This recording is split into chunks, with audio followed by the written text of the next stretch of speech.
Jumpa lagi dengan saya, Willy The Rooms, tetap di The Sinners Channel.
Manusia berdosa adalah manusia yang terhilang dan mencari sesuatu yang hilang.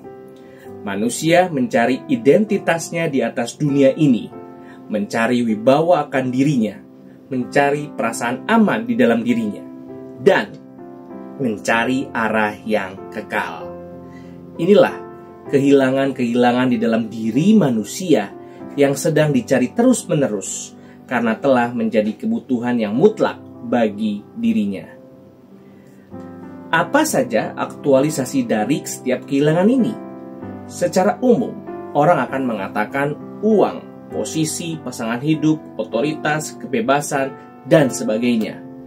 Inilah yang dikejar manusia untuk mendapatkan identitas, wibawa, rasa aman, dan arah yang pasti. Tetapi bagi orang-orang tertentu yang sedikit, tanda kutip sedikit pintar, aktualisasi di dalam mengisi kehilangan ini adalah melalui moral, filsafat, dan agama. Hal ini seringkali menjadi modal bagi diri manusia untuk memiliki identitas, wibawa, rasa aman, dan arah yang pasti. Karena masalah uang dan kesenangan dunia lainnya telah dipandang rendah oleh orang-orang secara umum, maka ada tren baru dalam pemenuhan kebutuhan manusia zaman sekarang untuk mengisi kehilangannya, yaitu moral, filsafat, dan agama. Saya mengatakan baru dalam konteks zaman ini, walaupun pada zaman perjanjian baru sebetulnya sudah menunjukkan adanya golongan Stoik dan Epikuros. Namun, dalam video ini saya hanya mau menyoroti kecenderungan orang zaman ini, termasuk orang Kristen di dalamnya. Dalam dunia, orang tidak percaya banyak sekali kita temukan usaha-usaha pemenuhan kebutuhan yang bersifat mulia tersebut. Di dalam zaman ini banyak sekali muncul kelompok baru dengan ideologi yang baru. Ketika masuk ke dalam kelompok tersebut, entah itu menekankan moral, filsafat, atau agama, orang akan merasa dirinya sudah cukup boleh disebut sebagai orang. Orang-orang yang sebelumnya tidak mengerti makna hidupnya di dunia ini akan sangat puas ketika masuk ke dalam komunitas itu, karena suatu kehilangan di dalam dirinya telah ditemukannya di sana. Ia akan mencintai ide yang menguasai komunitas itu, bahkan rela mati bagi ide itu. Manusia sebetulnya memang tidak bisa lepas dari gaya-gaya seperti ini, baik sadar ataupun tidak sadar. Bagaimana dengan orang Kristen? Dalam kekristenan pun sama, namun memiliki versinya sendiri. Orang Kristen juga adalah orang berdosa, sehingga tidak heran jika keberdosaannya sama dengan dunia yang berdosa. Orang Kristen yang sedikit melek akan kekristenan, denominasi, visi, dan teologi juga akan mencari pemenuhan dirinya dengan memilih sesuatu yang terbaik bagi dirinya. Dalam dunia kekristenan, golongan Kristen manakah yang paling bisa mengangkat harga diri manusia dan mengisi kehilangan dalam diri manusia? Mungkin banyak orang yang menjawab, reform. Mengapa reform? Pasti karena teologi yang solid dan ortodoks, api penginjilan, kesadaran mandat budaya, sedang bertumbuh dan sedang dipandang tinggi oleh dunia barat dan lain sebagainya. Keren banget. Sangat mungkin hal-hal demikian yang menjadikan orang suka dan bertahan dalam teologi reform karena menjadi modal kuat untuk manusia mengisi kehilangannya. Gereja berarti dipanggil keluar dari dunia karena bukan berasal dari dunia walaupun ada di dunia. Gereja tidak boleh sama seperti dunia ini. Roma 12 ayat 1-2. Kita harus memulai iman dan pemikiran kita dari Allah yang menciptakan manusia dan sudah merencanakan keselamatan bagi umatnya yang dinyatakan di dalam sejarah melalui perjanjian lama dan perjanjian baru dan terus di dalam abad-abad berikutnya sampai pada kita hari ini. Bergereja bukanlah salah satu agenda dalam seluruh hidup kita, melainkan kitalah yang menjadi salah satu dari keseluruhan rencana Allah yang kekal bagi gerejanya, baik di dunia hari ini maupun di dunia yang akan datang. Dialah yang memulai rencananya, dan kita hanya dianugerahkan hidup berbagian di dalam rencananya itu. Jika kita percaya akan rencana Allah yang terus bekerja di dalam sejarah sampai zaman kita hari ini, bagaimana kita mengikutinya? Gaya hidup macam apa yang harus kita munculkan? Dalam Ibrani 13 ayat 7-8 dikatakan, ingatlah akan pemimpin-pemimpin kamu yang telah menyampaikan firman Allah kepadamu. Perhatikanlah akhir hidup mereka dan contohlah iman mereka. Yesus Kristus tetap sama, baik kemarin, hari ini, sampai selama-lamanya. Ayat tersebut tentu bukan diperuntukkan bagi orang Kristen yang masuk ke gereja dengan jiwa heroik dan untuk menonjolkan diri. Karena tidak sedikit orang yang kagum akan suatu tokoh dan sangat menginginkan untuk menjadi sama dengan tokoh tersebut. Tetapi sebaliknya, banyak juga orang yang sudah mulai flat dan tidak bersemangat lagi di dalam pelayanan. Mereka cenderung skeptis dan banyak membatasi diri dengan urusan gerejawi. Maka, bagaimana kita berespons terhadap penulis Ibrani yang sudah dibacakan tadi? Kita mungkin banyak membaca tentang orang-orang yang Tuhan pakai di dalam sejarah di zaman perjanjian lama, perjanjian baru, dan abad-abad selanjutnya. Sederetan tokoh yang tak terlupakan oleh gereja yang bisa ditemukan melalui biografi-biografi yang diterbitkan. Kisah-kisah perjuangan iman mereka sangat mengharukan dan menyentuh hati. Namun, seringkali makna hidup dan pengaruh dari pahlawan iman tersebut hanya berhenti pada waktu diceritakan atau pada waktu kita membacanya. Setelah itu, kita tidak ada bayangan dan ancang-ancang untuk meneladani perjuangan iman mereka di dalam hidup kita. Consider the outcome of their way of life and imitate their faith. Perintah ini sering direlatifkan dengan berbagai cara rasionalisasi, seperti alasan rendah hati, bukan panggilan, bukan takaran, dan lain-lain.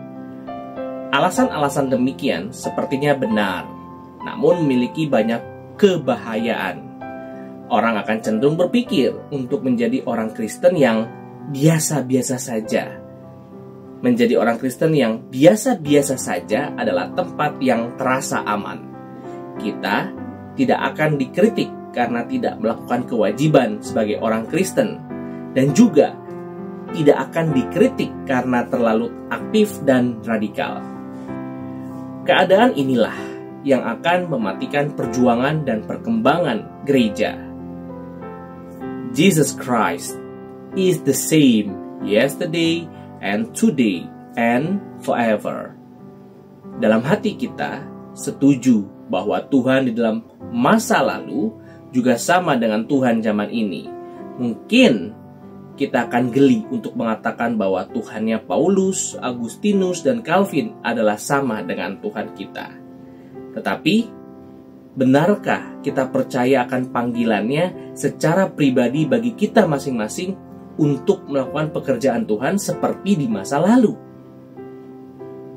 Pada zaman Reformasi, Luther telah memberi sumbangsi dalam doktrin tentang imamat yang rajani. The priesthood to all believers. Tidak ada perbedaan antara pemimpin gereja yang kuat dengan kita yang adalah jemaat awam di hadapan Tuhan. Kita sama-sama priest. Namun demi keteraturan maka harus dibedakan. Apakah tuntutan Allah berbeda? Tentu tidak. Sama-sama dituntut maksimal sesuai talenta yang diberikan. Tetapi, jika perbedaan kerohanian antara hamba Tuhan dan jemaat awam masih sangat jauh, maka kita masih jauh dari kondisi gereja yang sesuai dengan kitab suci. Marilah kita terus-menerus mengejar kerohanian yang maksimal sesuai talenta yang diberikan dalam hidup kita. Hidup yang demikian memang seperti orang gila. Namun itulah yang ditunjukkan oleh para nabi dan rasul, bahkan oleh Tuhan Yesus sendiri. Hidup yang total untuk Tuhan. Di manakah bagian saya jika harus total untuk Tuhan? Tuhan Yesus berkata, "Barang siapa mempertahankan nyawanya, ia akan kehilangan nyawanya. Dan barang siapa kehilangan nyawanya karena aku, ia akan memperolehnya." Untuk menghidupi hidup yang demikian, diperlukan God-centered mind. Banyak orang ingin berpikiran luas, namun tidak sadar berada di dalam kesempitan man-centered. Tetapi God-centered mind dimulai dengan sesuatu yang sempit dan mampu menuju yang keluas. Contohnya adalah kita mempunyai presuposisi bahwa Allah adalah pencipta dan kita dicipta. Kita tidak menerima teori apapun di luar doktrin ini ketika berkaitan dengan asal-usul manusia dan dunia ini. Bukankah ini adalah sesuatu kesempitan? Justru ketika mengimani kesempitan ini, barulah kita bisa berbicara segala sesuatu secara luas dengan benar. Maka, di tengah dunia di mana begitu banyak hal yang mengelilingi kita, entah itu studi, pekerjaan, keluarga, pergaulan, pelayanan, dan lain sebagainya, dari mana memulai untuk memutuskan segala sesuatu? Yang mana mengatur yang mana? Kita perlu pegangan yang kuat dari presuposisi kita. Jangan kita puas dengan label bahwa teologi kita ortodoks. Ortodoks yang sejati akan terpancar lewat hidup kita yang juga orto, atau right, straight. Jujur, di dalam hal ini, kita tidak lebih baik dibandingkan dengan ahli Taurat dan orang Farisi. Ahli Taurat menghafal dan memegang Taurat dengan setepat-tepatnya dan menjalankannya. Kita terlalu banyak mendengar kenegatifan orang Yahudi yang munafik itu, sehingga kita pikir mereka itu jauh lebih bobrok dari kita. Benarkah mereka lebih bobrok? Matius 12 ayat 34 mengatakan, Yesus melihat bagaimana bijaksananya jawab orang itu, ahli Taurat, dan ia berkata kepadanya, "Engkau tidak jauh dari kerajaan Allah." Dan seorang pun tidak berani lagi menanyakan sesuatu kepada Yesus. Tuhan Yesus memang sering kali mengkritik orang Yahudi, tetapi ada satu bagian di mana Tuhan Yesus tidak mengkritik, bahkan menguatkan ahli Taurat itu karena ia tidak jauh dari kerajaan Allah. Kita masih sangat jauh rusaknya dibanding orang Yahudi itu. Maka jangan terlalu cepat merasa diri sudah cukup militan, radikal, dan setia bagi kerajaan Allah. Tetapi belajar terus bertumbuh dan bertumbuh. Sebagai orang reform, mari kita tidak menjadikan teologi reform sebagai aksesoris terindah untuk menaikkan harga diri kita.